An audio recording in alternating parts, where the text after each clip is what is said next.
нафароне ки дар шаҳри москва қарор доред барои сафед кардани дандон ё барои табобати хунукиҳои дандон ё барои кандани дандон ё дарди дандон ба шумо духтур лозим бошад, пас ба рақамҳои рӯи экран муроҷиат намоед. ҳатман аз номи канали юристиҷей муроҷиат кунед. бахшида ба моҳи шарифи рамазон тахфиф дорад.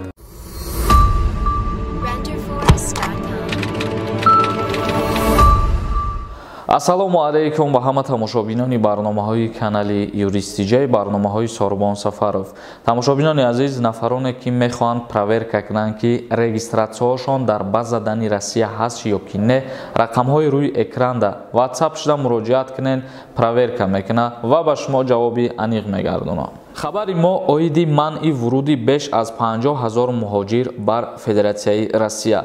қонунгузории Федератсияи Россия 22 асосро барои муваққатан мамнӯъ кардани вуруд пешбинӣ мекунад ки асоситаринашон миқдори зиёди ҷиноятҳо мебошад. таи 3 моҳи соли 2022 вуруди беш аз 50 000 муҳоҷир ба Русия мамнӯъ шуд.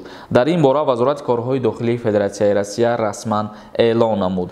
одатан муҳоҷирон дар сурати доштани қонуншиканӣ зиёди маъмурӣ аз ҳаққи вуруд ба Федератсияи Россия маҳрум карда мешаванд. яъне административни правонарушенияи зиёд кардагиай ирам яке аз сабабҳое мешавад ки депортатсияшон кунанд ё ки въездошона маҳкам кунанд.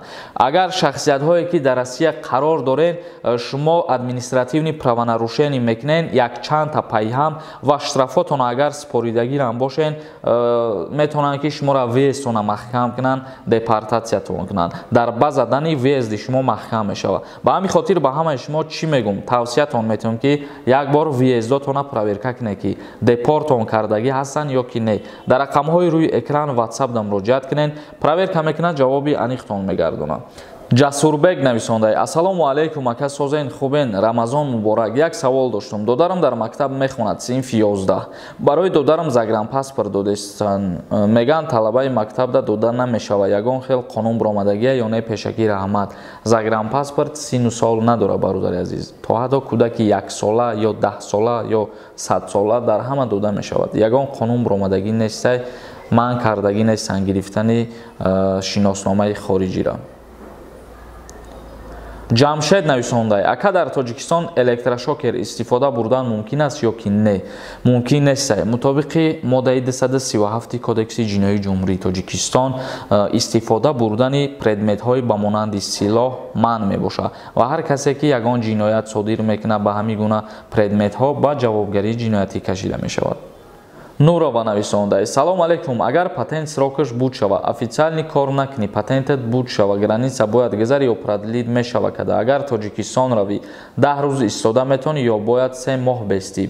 не, метавонӣ ки 1 рӯз пас бо обратно биёӣ. 3 моҳ дар ҳолате меистӣ ки агар миграсиони картаи тда гости нависондагӣ боша ва ту вақте ки ай Россия берун меброӣ, боз баъди 3 моҳ ҳақ дорӣ ки вориди Россия бошад. ва барои патент бале 1 моҳ пеш метавонӣ муроҷиат кунӣ, бегузаштани граница продлитиш кунанд.